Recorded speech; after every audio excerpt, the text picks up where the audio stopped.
Hello all, welcome to our work on handling nuisance variables in pooled neuroimaging datasets. The presentation is being delivered by me, Vishnu Lokhande. I am a PhD candidate in computer sciences at the University of Wisconsin-Madison. This is a joint work with Rudrasis Chakraborty, Satya Ravi, and Vikas Singh. Neuroimaging, as you might know, has emerged as an important tool for Alzheimer's disease research. However, neuroimaging datasets are of very small sizes. Small sized datasets demand researchers to pool data from multiple sites or institutions. Pooling datasets from multiple sites helps improve statistical power. Larger sample sizes can enable the identification of otherwise weak disease-specific patterns.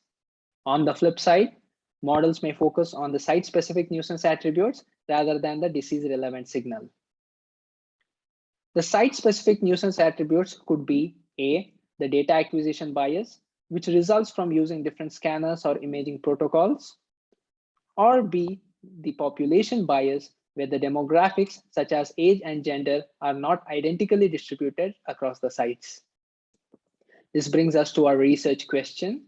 Can we pool datasets in the presence of more than one nuisance attributes?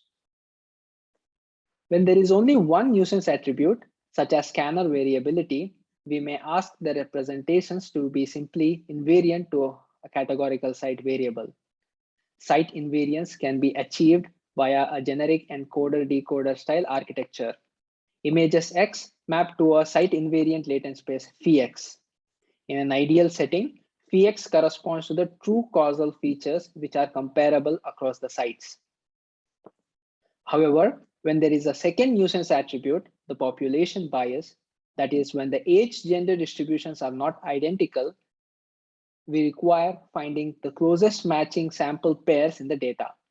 This strategy is less feasible if the age-gender covariate distributions do not closely overlap across the sites. Benefiting from the data generation process and the causal diagram, we can derive an invariance condition that incorporates the covariate changes. Here we obtain the condition that the true causal features should not vary across the sites for the same value of covariates. To enforce such a condition, our optimization problem minimizes the MMD criterion between the probability distributions conditioned on the covariate values. It turns out that our requirement can be handled using the idea of equivariant mappings. Essentially, we want the site-wise distributions to vary in a manner such that their trend is consistent across the sites. The dual goals of equivariance to the covariates and invariance to site can be solved respectively in two stages.